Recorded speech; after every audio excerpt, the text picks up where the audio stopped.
பண்டைய எகிப்து அதன் மர்மங்கள் மற்றும் பிரம்மாண்டம் ஆகியவற்றால் எப்போதும் மக்களை கவர்ந்து வருகிறது.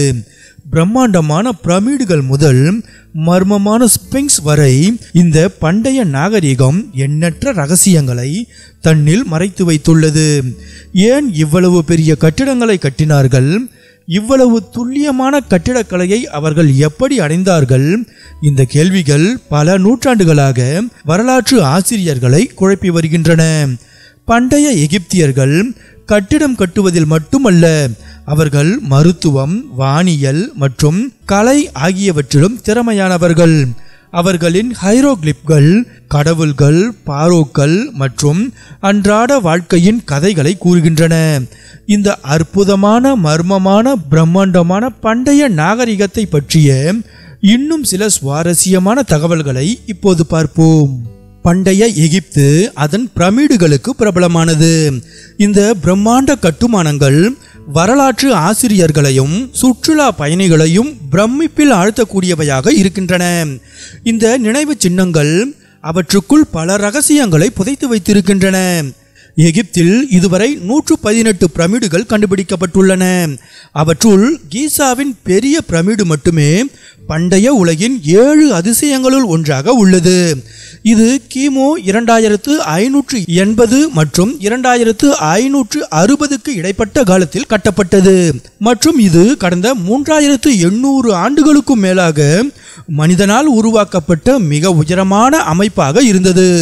பலரும் நினைப்பது போல பிரமிடுகள் அடிமைகளை கொண்டு கட்டப்படவில்லை.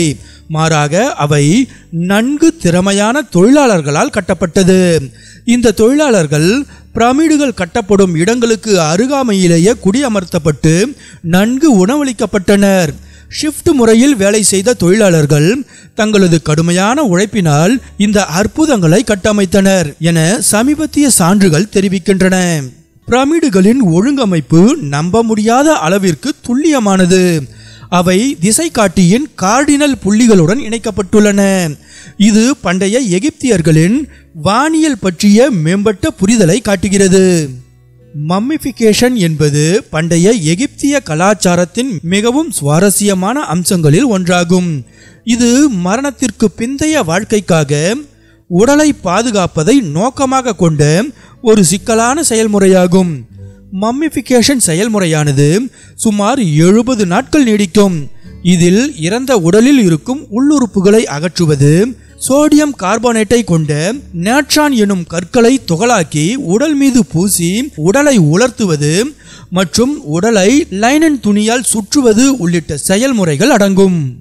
மம்மிஃபிகேஷன் செயல்முறைக்காக இறந்த உடலின் பெரும்பாலான உள்ளுறுப்புகளை அகற்றிய பண்டைய எகிப்தியர்கள் இதயத்தை மட்டும் அதனிடத்திலேயே விட்டு வைத்தனர். ஏனெனில் இதயத்தை புத்திசாலித்தனம் மற்றும் உணர்ச்சிகளின் இருப்பிடமாக அவர்கள் நம்பினார்கள். ஆகவே இதயம் மரணத்திற்கு பிந்தைய வாழ்க்கைக்கு மிகவும் அவசியமானது என கருதியதால் அவர்கள் இதயத்தை மட்டும் உடலுக்குள்ளேயே விட்டு வைத்தனர். மம்மிகள் பெரும்பாலும் தாயத்துகளுடன் அடக்கம் செய்யப்பட்டன. அந்த தாயத்துக்கள் இறந்தவரை பாதுகாக்கும் மற்றும் மறுவாழ்வுக்கான பாதுகாப்பான பயணத்தை உறுதிப்படுத்தும் என நம்பப்பட்டது. கீசாவின் கிரேட் ஸ்பிங்க்ஸ் பண்டைய எகிப்தின் மற்றொரு சின்னமாக மாறியுள்ளது. இந்த பிரம்மாண்ட சுண்ணாம்புக்கல் சிலை பல நூற்றாண்டுகளாக ஆராய்ச்சியாளர்களை குழப்பத்திலேயே வைத்துள்ளது. இந்த ஸ்பிங்க்ஸ் சிலை ஃபாரோ காஃப்ரேவை பிரதிநிதித்துவப்படுத்துவதாக நம்பப்படுகிறது. சிங்கத்தின் உடலை மனித தலையுடன் இணைக்கும் இது வலிமை மற்றும் ஞானத்தை குறிக்கிறது. ஆரம்ப காலத்தில் ஸ்பிங்க்ஸின் முகத்தில் தாடி இருந்தது. காலப்போக்கில் தாடி உடைந்து விழுந்துவிட்டது. தாடியின் எஞ்சிய துண்டுகள் இப்போது பிரிட்டிஷ் அருங்காட்சியகம் மற்றும் கெய்ரோவில் உள்ள எகிப்திய அருங்காட்சியகம் ஆகியவற்றில் வைக்கப்பட்டுள்ளன. ஸ்பிங்க்ஸ் சிலை பல மறுசீரமைப்புகளுக்கு உட்படுத்தப்பட்டுள்ளது. ஆயிரக்கணக்கான ஆண்டுகளாக இது அரிப்பு, வாண்டலிசம் போன்றவற்றால் பாதிக்கப்பட்டது.